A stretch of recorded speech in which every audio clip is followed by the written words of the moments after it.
Matthew chapter 7, verse 24 through 27. Therefore, everyone who hears these words of mine and puts them into practice is like the wise man who built his house on the rock. The rain came down, and the floods, the streams rose, and the winds blew and beat against the house. Yet it did not fall, because it had its foundation on the rock. But everyone who hears these words of mine and does not put them into practice is like the foolish man who built his house on the sand. The rain came down, the streams rose, and the wind blew and beat against the house, and it fell with a great crash. I grew up in the church as a little boy in Sunday school. I remember the song, and some of you who grew up in church, you remember the song too. The wise man built his house upon the rock. There's even the wise. The rains came down and the floods came up.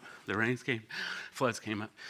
And I can't sing it. You guys could sing it with me if you know.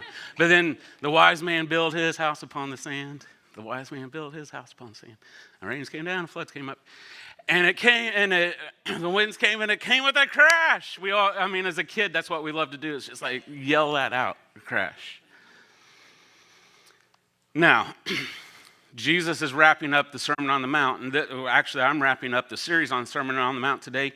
And this is the final words of Jesus and the greatest sermon ever preached. And I want you to remember, and I said this a few weeks ago, that Jesus is teaching his disciples, but this crowd who has began to follow him is all leaning in to listen to what Jesus says. And he's speaking to God's people. He's not speaking to the lost. He's not speaking to Gentiles. He's speaking to God's people. And I even indicated that this series is really for people who have already decided who Jesus is, Christians. Jesus is giving us a new way to live, a new ethic to live by in the Sermon on the Mount. Now, if you haven't decided who Jesus is or where you stand on all that, listen in, because even on that day when Jesus was teaching, some of the crowd was still trying to figure out who Jesus is. Are they going to follow him? They were unsure about this. The crowd probably had some who just, walked away. They couldn't do it. But they're all sitting there hanging on Jesus' words. They're listening to a teaching like they've never heard before. And Matthew even tells us, as Jesus is done with his sermon, he says, when Jesus had finished saying these things, the crowds were amazed at his teaching, because he taught as one who had authority and not as their teachers of the law. And as Jesus is closing up the greatest sermon ever preached, he tells a parable, a story. Now, Jesus is a master at using stories and get people's attention and tell them about the kingdom of God. These stories that they're called parables. And actually in Matthew 13, 34 through 35, it says Jesus always used stories and illustrations like these when speaking to the crowds. In fact, he never spoke to them without using such parables. And this fulfilled what God had spoken through the prophet. I will speak to you in parables. I will explain things hidden since the creation of the world. And so even the fact that Jesus teaches by telling stories and parables like this, it was prophesied about him years before by the prophets. Now, the most common definition for parable is something that you may have heard explained like this. It is an earthly story with a heavenly meaning. And some of you, if you've been around and you've heard sermons preached on parables, you probably have heard that explanation before. Maybe you've heard this, a short, fictitious story that teaches a moral or religious principle. And those help us understand what a parable is, but a parable is actually a little bit deeper than that. The original language, the meaning of it is to cast alongside or put alongside of something. To place or throw something side by side with something else. And so it's a comparison, really. And a lot of times when Jesus starts one of these stories, he says, the kingdom of heaven is like.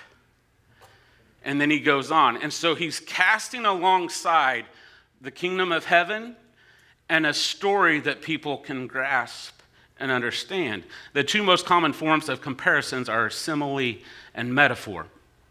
Jesus is casting alongside, he's putting beside something that's difficult to comprehend and grasp. That's parallel to this, to something that is a little bit easier to grasp and comprehend. Everyday experiences. And that's what he's doing here. He's casting aside this teaching that he's laid out. He's telling a story to help them really understand what he's getting at. And he's using an everyday experience. A house. And everyone knows what a house is. Everybody understands that if you don't build your house right, that you're going to have issues. Some of you probably have bought a house that wasn't built right, and it has had tons of issues.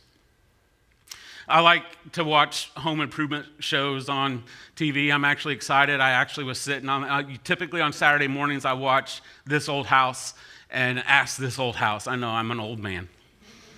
But I love home improvement shows, and I'm excited because the new seasons are about to start, and I actually get to watch new homes on homes. And he's like in a building inspector. He goes in and he finds all these issues of carpenters and handyman and that have cut corners and just made a mess of things, and he goes in and fixes them. In Florida, if you have a block home, you know that you get those stair step cracks, and that's the first indication that something might be wrong with the foundation, and you begin to figure that out and to fix that. Today, we all understand the construction of a house. Today, our houses are where we live. Now, it's a place we inhabit. Used to, it was, we would leave the house to go to work. We'd leave the house to be entertained. We'd leave the house to go visit family and friends. Now, a few years ago, all that changed, and so we do most of those things in the home now. But in the first century, when people were hearing Jesus talk about a house, they understood that he was talking about life. Not just a place that they inhabit and go sleep, but they would conduct business out of their houses. They were multi-generational, and so if a son got married, they'd just add rooms on, and families would begin to build and expand, and everything happened. Life happened in the house. When Jesus uses this metaphor of a man building his house, they understood that he's not talking about a physical structure. He's actually talking about the life that they are building. And I think we get that too when we read Jesus' Sermon on the Mount, that we realize he's not talking about a physical structure.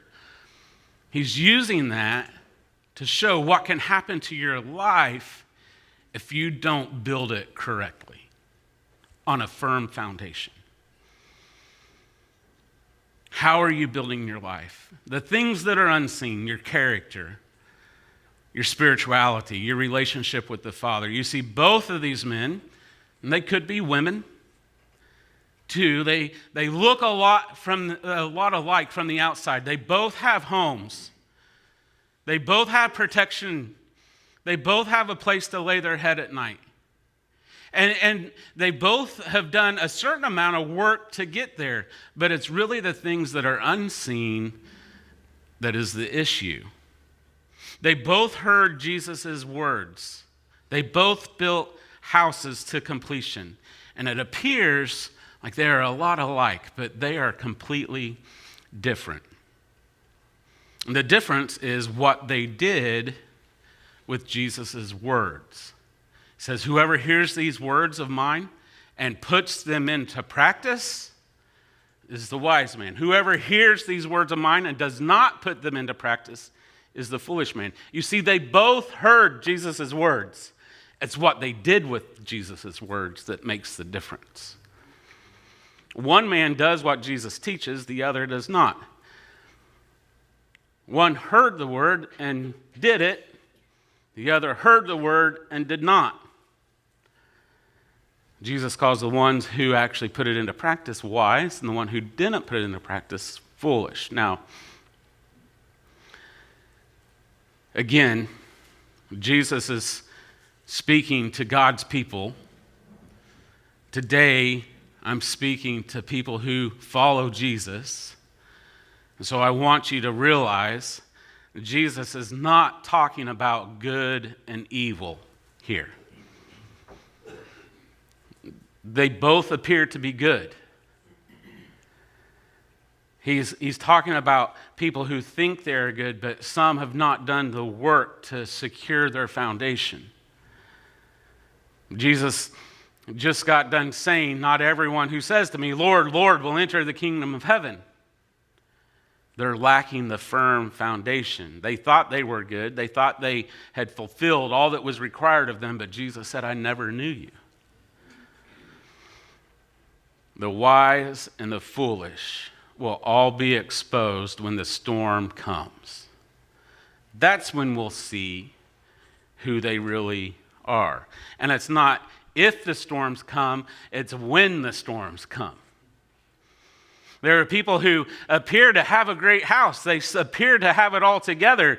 They appear that they are able to withstand any storm, but when the rains come and the waters rise and the wind blows, it all falls apart and comes to a crash.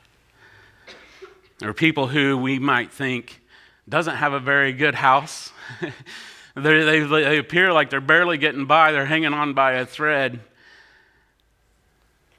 But when the rains come and the wind blows and the streams rise, they're found standing there still. It's the storm that determines which house or life is going to fall or not.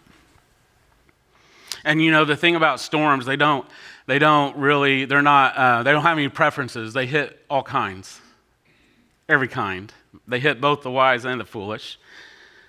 The storm just hits, and then it reveals what kind of foundation is there. So the big question today is, what are you building your life upon?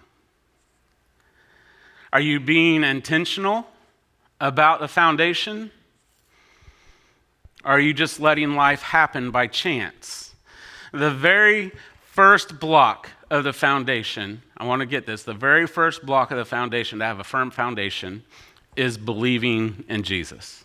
Okay, I want to make sure I'm clear with that. This was prophesied by the prophet Isaiah, and this is what Isaiah writes, pointing to the future, to Jesus who is coming. Isaiah 28:16. Therefore, this is what the sovereign Lord says. Look, I am placing a foundational stone in Jerusalem, a firm and tested stone. It's a precious cornerstone that's safe to build on. Whoever believes need never be shaken. And one time Jesus is with his disciples and he asks them, he's like, who are people saying I am? And he said, some say you're John the Baptist, and some say you're Elijah, and some say you're Jeremiah or another prophet. And then he looks at them and said, who do you say I am? And Peter's the first to speak up. I love this about Peter. He's always the first to put himself out there. He says, you are the Christ, the Messiah, the Son of the living God. And Jesus, you know what Jesus said? He said, upon that rock, I will build my church. And that's why we ask people, do you believe Jesus is Christ, the Son of the living God? And they get that confession, that great confession that Peter first said, because that's the rock, the foundation they need to start with.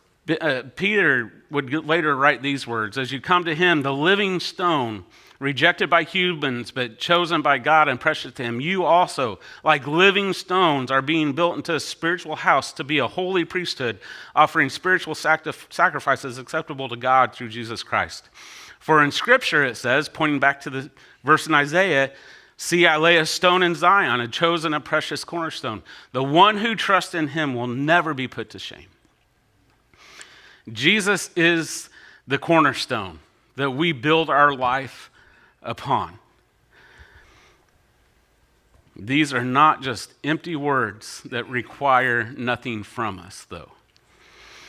Because Jesus says at the end of the Sermon on the Mount, whoever hears these words of mine and puts them into practice is wise. And whoever hears these words of mine and does not put them into practice is foolish.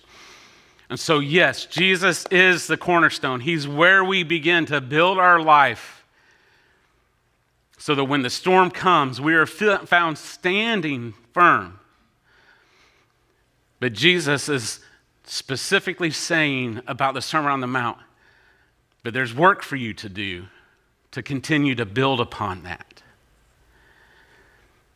He's talking about the sermon he just preached. In order to have a firm foundation to withstand any storm that life throws at you, you need to be putting these into practice. You see, it's not enough just to hear Jesus' teaching.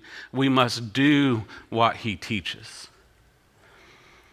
One commentator says it like this: the teaching on the Sermon on the Mount is not meant to be admired, but to be obeyed. And how many people read the Sermon on the Mount and they're just admire what Jesus says? Wow, can you believe that teaching? That's a good way to live. But they never actually do it.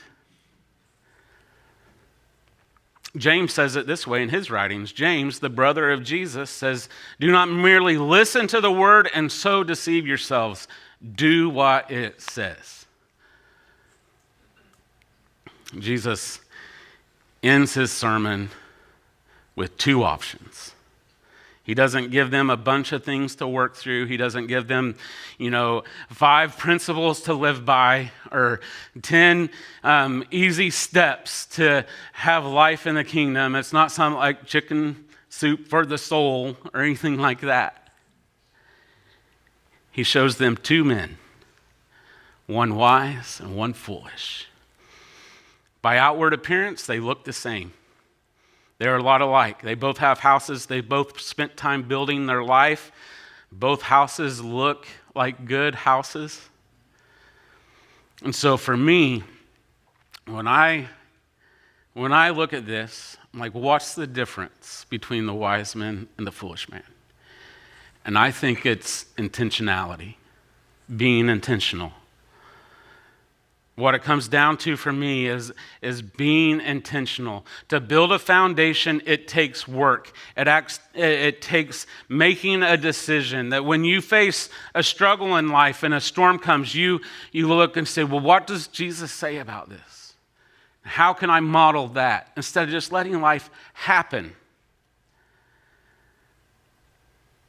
So you intentionally place the stones upon each other. You're thoughtful where you put them and how you set them. And no one will see this work that you do until the storm comes. And then you will be exposed. The day of testing will come. Now, skipping the work, cutting corners, that will be exposed too.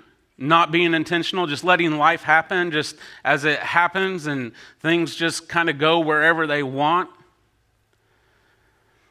I wonder, I try to think of a few reasons why people would build their house upon the sand. One, I think sometimes it's because they're lazy. They don't want to do the work. Sometimes I think it's cheap. They're cheap.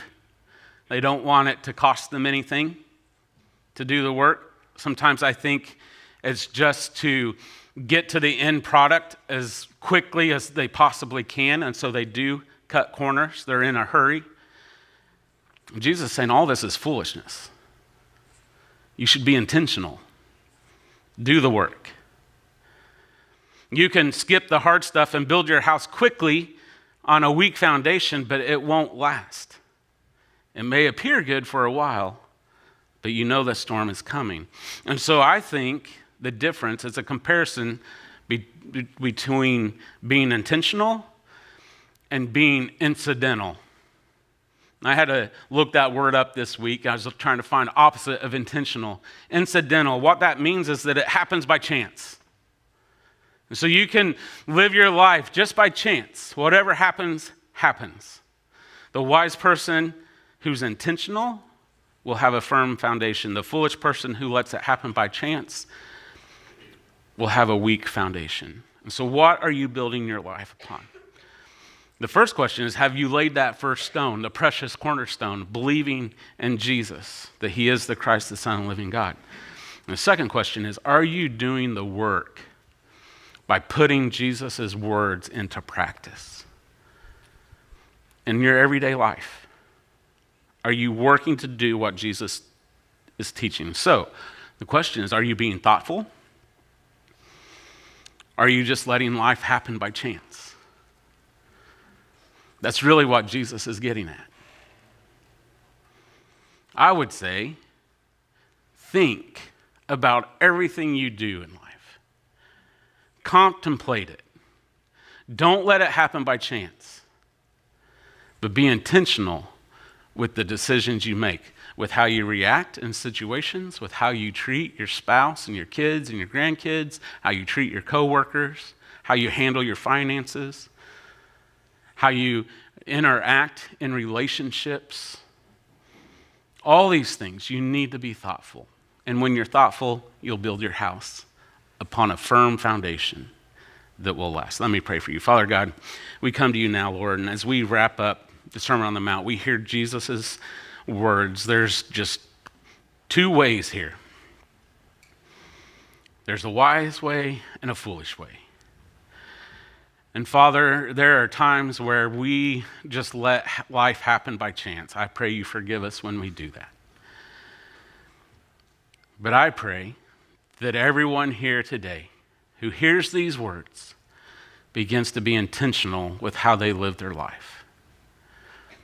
When we just react, we're naturally going to fail. But when we take a moment to think through, to be intentional, we can actually make a wise decision in where we place that stone. Help us sort all this out, God. We thank you for Jesus, the cornerstone, the firm foundation that we can build our life upon. That no matter what life throws at us, no matter what storms we face,